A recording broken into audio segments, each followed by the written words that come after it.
हम सीधे साफ साफ बोल रहा हूँ, वीडियो भी बना रहा हूँ। ये ड्राइवर साहब भी हैं और ये भाई साहब भी हैं। हम तुम्हें भगा के लाए हैं? नहीं। तो हम तुमको भगा के लाए हैं, तो इसमें क्या डर है बताइए। हो जाएगी कुछ मुझे लागता डरावा हो, सोची के मन में हरा ये सब सुना मारे के धमकी तोहर बेटा बेचा चाहो कैले बा हमारा के सब।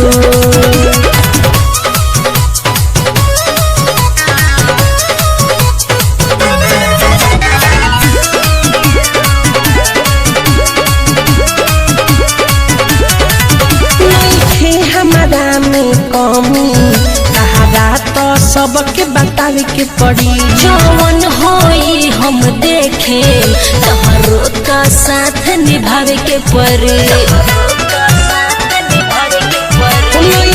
हमारा कमी कहा तो सबके बतावे के पड़ी, जवन होई हम देखे तोहरो का साथ निभावे के पड़े। टेंशन लो हमर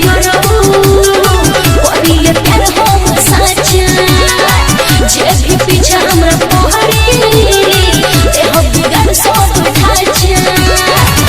कुछ हो न होके देहब तहरा पर कलेश हो, कुछ हो न होके देहब तहरा पर कलेश हो। तुम घर जाना चाहती है? नहीं।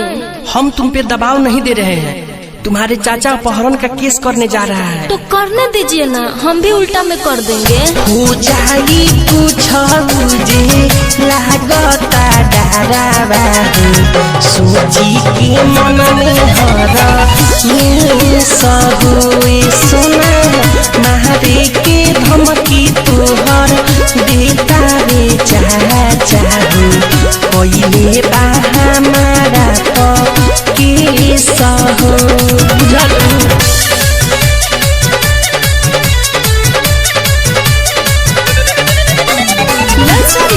स्टूडियो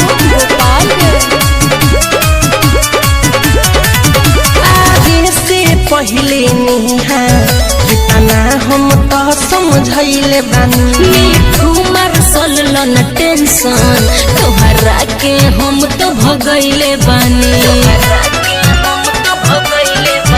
आगे से पहले निहा जितना हम तो समझैले बानी, सुमलन टेंशन तोहरा के हम तो भगैले बानी।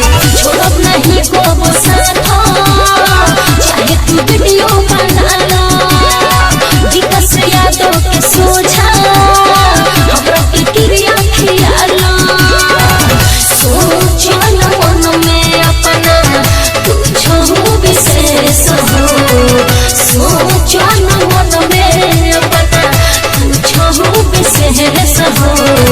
देखो ये ड्राइवर साहब भी हैं और ये भाई साहब भी हैं। तुम अपना घर चलोगी? घर जाना चाहती हो? तो हम घर जाने के लिए आए हैं, बताइए। हो जाएगी कुछ मुझे लागता डरावा हो, सोची के मन में